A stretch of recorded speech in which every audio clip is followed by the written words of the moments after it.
We are going to be losing 3 weapons from our dungeon loot pool as of March 5th, which is a week from Tuesday, I believe. So I wanted to stop in with a kind of an unscripted video, kind of go over those weapons. Prophecy is going to be getting a loot pool change along with the significant sandbox overhaul that's going to be coming. And we're going to be losing the Last Breath auto rifle. That's a 600 RPM.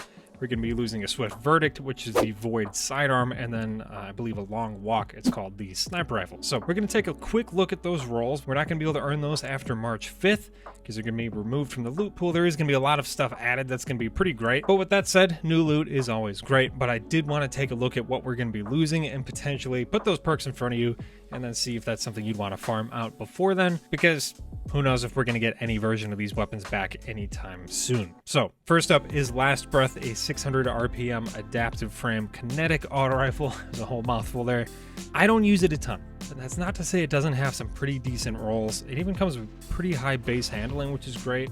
Fluted barrel definitely helps here, but it has some pretty good rolls that I'm going to pull up here. You got interesting options like Demolitionist and Adrenaline Junkie. So you got the ability regen going there, and you've also got the damage boost, but you've also got Demolitionist and Osmosis. So throwing your grenade is going to convert Last Breath to whatever element that you're using. You're also going to be getting energy back because you have Demolitionist for that grenade. So that's a pretty synergistic combo, especially like Void Volatile builds for Hunters, Gerfalcon's Hauberk, that kind of stuff. That could be a really nice combination. That's a pretty rare combo on a kinetic weapon. Demolitionist and Osmosis is not very common. The Vex Incursion Scout Rifle from this season actually does have that combo as well if you want an option there, but there's only a handful of these. So if you like auto rifles and you want something that's really synergistic for builds, that'd be a great option. Otherwise, you have pretty standard PvE stuff like Subsistence and One for All. You've got Subsistence and maybe Adagio. For PvP, I would think either Slide Shot and Rangefinder, maybe Slide Shot and Adagio.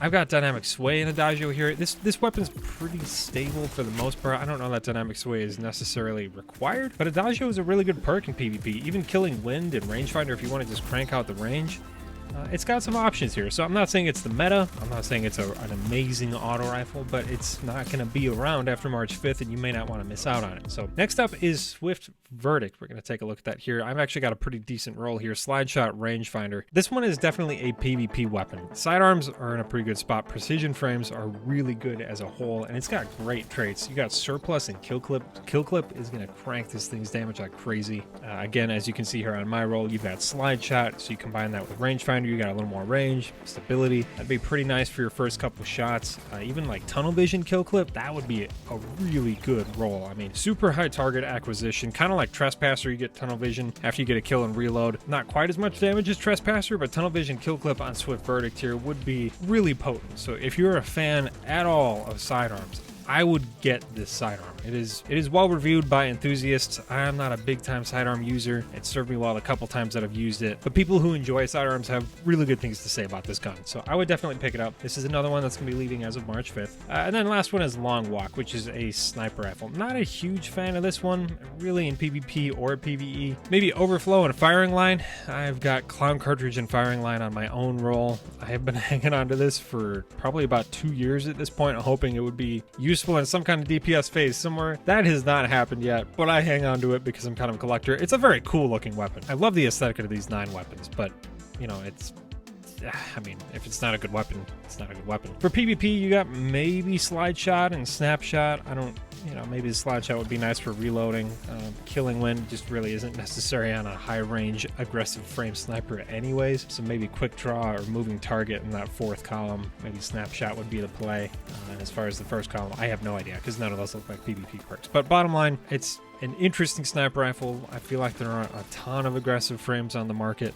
And it does have some PvE perks. Are they good? Not really, but they're there. And if you don't want to miss it, then you'll definitely want to give it a shot before March 5th. So that's a quick breakdown of the weapons that are leaving. There are going to be some very cool weapons entering the loot pool, including some very old Trials of the 9 weapons. Definitely keep an eye on the channel, subscribe. I am going to be doing a breakdown of those weapons when they come out. Prophecy is my favorite dungeon, so you can definitely bet I'm going to be covering that. Anyways, want to make it quick. Appreciate you guys watching. I hope you guys enjoyed, and I will catch you guys in the next one.